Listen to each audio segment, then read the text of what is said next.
बिस्मिल्लाहिर्रहमानिर्रहीम, अस्सलाम वालेकुम। Welcome to my channel. आज मैं पंजाबी गुड़ वाले चावलों की रेसिपी आपके साथ शेयर करने जा रही हूँ। तो हम अपनी रेसिपी को स्टार्ट करते हैं। सबसे पहले हमने ये पानी ले लिया, उबलने के लिए इसको रख दिया, और साथ में हमने जो चावल थे वो 1 घंटा पहले तकरीबन उनको भिगो के पानी में रख दिया था। और जब ये हमारा पानी उबल जाएगा तो इसमें उबाल आ जाएगा, तो फिर हम इसके अंदर चावल ये डाल देंगे।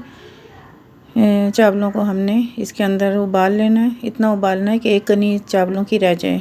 पूरी तरह से चावल नहीं गलने चाहिए, यानी 2 कनी गल जाए और 1 कनी इनकी रह जाएगी, तो फिर हम इसको छान लेंगे और इनका पानी जो है वो हम निकाल लेंगे और इतनी देर इनको उबलने देंगे। ये हाई फ्लेम पे हमने रख दिया इनको उबलने के लिए। साथ साथ हम देखते जाएंगे कि ऐसा ना हो कि ज़्यादा चावल गल जाएँ। ज़्यादा हमने नहीं इनको गलाना है, बिल्कुल हमने इनको 1 कनी रहने देना है। ये चावलों में उबाल आ रहा है। आंच इनकी हम तेज़ ही रखेंगे ताकि जल्दी जल्दी से उबाल आए और जल्दी हमारे चावल गल जाएं। चमचे को थोड़ी थोड़ी देर के बाद चलाते रहेंगे। ये अब 1 कनी हमारी चावलों की रह गई है, तो अब हम इस पानी को निकाल लेंगे और चावलों को छान के हमने अलग से रख लिया। ये अब हम इसके अंदर ये घी डालेंगे। घी डालने के बाद इसको मेल्ट होने के लिए रखेंगे। ये देसी घी मैंने डाला है, आप डालडा घी डालना चाहें तो वो भी डाल सकते हैं।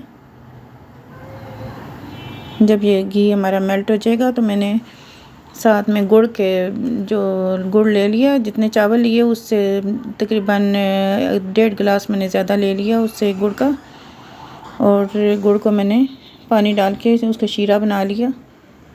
अब वो शीरा जो है वो हम इस घी के अंदर मिक्स कर देंगे। ये हमारा घी मेल्ट हो चुका है। अब मैंने इसके अंदर नट्स डाल दिए। ड्राई फ्रूट जो मैंने रखा हुआ था वो मैंने इसके अंदर डाल दिया और इसको थोड़ा सा मैंने रोस्ट कर लिया। रोस्ट करने के बाद ये ज़्यादा इसको रोस्ट नहीं करना है, बस 1-2 मिनट के लिए हमने सिर्फ इसको रखना है। उसके बाद ये मैंने जो गुड़ का शीरा बना के रखा हुआ था वो मैंने इसके अंदर डाल दिया।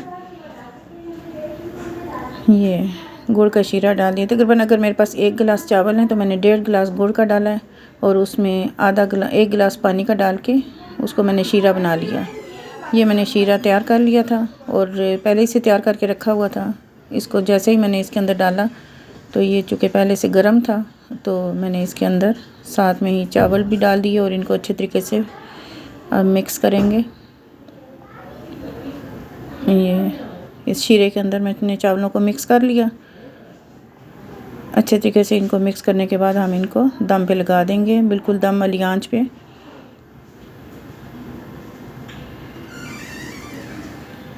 ये अभी इसके अंदर देखें पानी है, लेकिन हम इसको जब दम पे लगाएंगे तो 1 कनी जो चावलों की रह जाएगी वो भी इसमें गल जाएगी और चावल हमारे बिल्कुल निखर जाएंगे। एक एक चावल अलग अलग हो जाएगा। ये मैंने इसको 10 मिनट के लिए दम पे लगा दिया। ये 10 मिनट के बाद जब मैंने दम खोला तो मेरे चावल बिल्कुल रेडी हो चुके हैं। अब ये डिश आउट करने के लिए बिल्कुल रेडी हैं।